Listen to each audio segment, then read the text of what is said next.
அனைவருக்கும் வணக்கம். இன்றைக்கி நம்ம பச்சை மிளகு குழம்பு செய்ய போகிறோம். பச்சை மிளகு உங்களுக்கு கிடைக்கும் போது இது மாதிரி நீங்கள் செஞ்சு பாருங்கள். ஈஸியாக செஞ்சிடலாம். அதே டைமில் வந்து ரொம்ப காரமாக, புளிப்பு, இனிப்பு அந்த மாதிரி ரொம்ப நல்லாயிருக்கும். நம்மளுக்கு ஏதாவது உடம்பு சரியில்லாமல் இருக்கும்போது கூட ரொம்ப காரமாக சாப்பிடணும்னு தோணும் இல்லைங்களா? அந்த மாதிரி டைமில் இந்த மாதிரி நீங்கள் செஞ்சு பார்த்தீங்கன்னா உங்களுக்கு ரொம்ப நல்லாயிருக்கும், சாப்பிட்றதுக்கு நல்லாயிருக்கும். இது இன்றைக்கி எப்படி செய்யறதுன்னு பார்க்கலாம். பச்சை மிளகு நான் எடுத்து வச்சுருக்கேங்க. இது வந்து நல்லது இப்படி பண்ணிங்கன்னா உங்களுக்கு நல்லா தனித்தனியாக வந்துடும். இந்த மாதிரி உதுத்து விட்டுட்டு இது மாதிரி எடுத்துக்கோங்க. அந்த மிளகை வந்து உரலில் இடிக்கிற உரலில் போட்டுட்டு இது மாதிரி நம்ம நல்லா இடிச்சுக்கலாம்.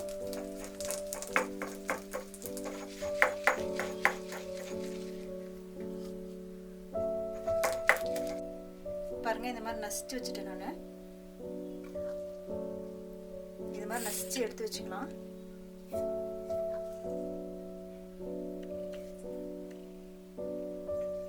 நல்லெண்ணெய் விட்டுக்கலாங்க. எண்ணெய் காஞ்சிருச்சு. கடுகு கொஞ்சம் போட்டுக்கலாம். கொஞ்சம் வெந்தயம் பொரியட்டும் நல்லா. அது கடுகு வெந்தயம் பொரிஞ்சிருச்சுங்க. இப்போ நம்ம கருவேப்பிலை போட்டுடலாம்.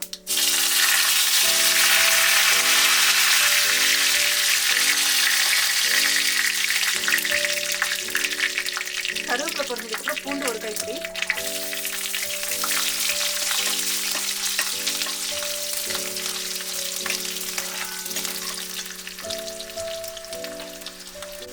சின்ன வெங்காயத்தை நான் நல்லா கட் பண்ணி வச்சிருக்கேன். ஒரு கப்பு பக்கம் இருக்கும். இதையும் போட்டுக்கலாம். போட்டு நல்லா வதக்கிக்கலாம்.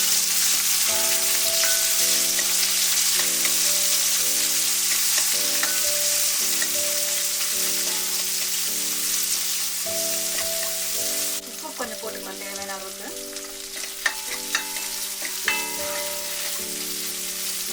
இந்த குழம்பு நீங்கள் செஞ்சுட்டு ஃப்ரிட்ஜில் எடுத்து வச்சுட்டு நீங்கள் ஒரு வாரம் 10 நாள் வரைக்கும் கூட நீங்கள் சாப்பிட்லாம்.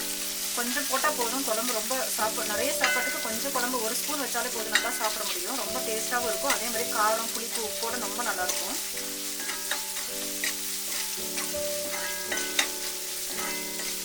இப்போ இந்த மிளகு நசிச்சு வச்சுருந்தேன் இல்லைங்களா, இதையும் நம்ம ஆட் பண்ணிக்கலாம்.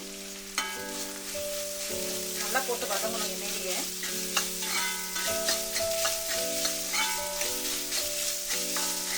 கொஞ்சம் மஞ்சத்தூள் ஆட் பண்ணிக்கலாம். நான் வந்து இது காரப்பொடின்னு அரைச்சி வச்சுருக்கேன். மிளகாய் தனியாலாம் போட்டு. நீங்கள் உங்களுக்கு இது இல்லை அப்படின்னா மிளகாத்தூளும் தனியாத்தூளும் போட்டுக்கலாம். தேவையான அளவு போட்டுக்கோங்க. தக்காளி ஒன்று கட் பண்ணி வச்சுருக்கேன், அதையும் ஆட் பண்ணிக்கலாம்.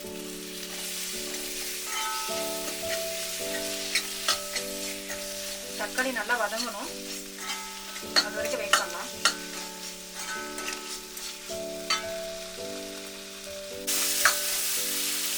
பாருங்க, நல்லா வதங்கிருச்சு. பூண்டு, அந்த மிளகு, வெங்காயம், தக்காளி எதுவுமே தெரியல. கிரேவி மாதிரி ஆயிடுச்சு.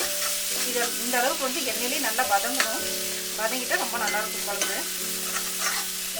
இப்போ நான் இந்த அளவுக்கு புளி, ஒரு எலுமிச்சம்பழ அளவுக்கு புளியை வந்து தண்ணியில் ஊற்றி கரைச்சி எடுத்து வச்சுருக்கேன். அதையும் நம்ம இப்போ ஆட் பண்ணிக்கலாம்.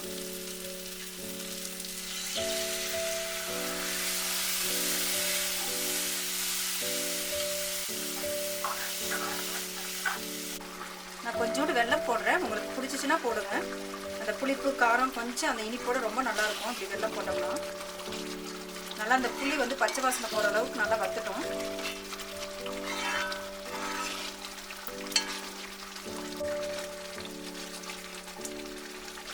மிளகு வந்து உடம்புக்கு ரொம்ப நல்லதுன்னு எல்லாத்துக்கும் தெரியும்.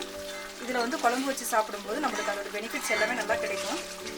அதனால் நீங்கள் வந்து கிடைக்கும் போது இந்த மாதிரி பச்சை மிளகு கிடைக்கும் போது செஞ்சு சாப்பிடுங்க.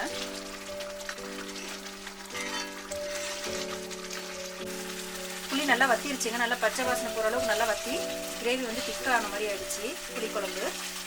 இப்போ நம்ம இறக்க போகிற ஸ்டேஜ் ஆயிடுச்சு. இப்போ வந்து நம்ம ஒரு ஸ்பூன் வந்து மறுபடியும் நல்லெண்ணெய் கொஞ்சம் மேலே விட்டுட்டு நம்ம இறக்கிடலாம். அவ்வளோதான், முடிஞ்சிச்சு வேலை. ஆஃப் பண்ணியாச்சு ஸ்டவ்வு.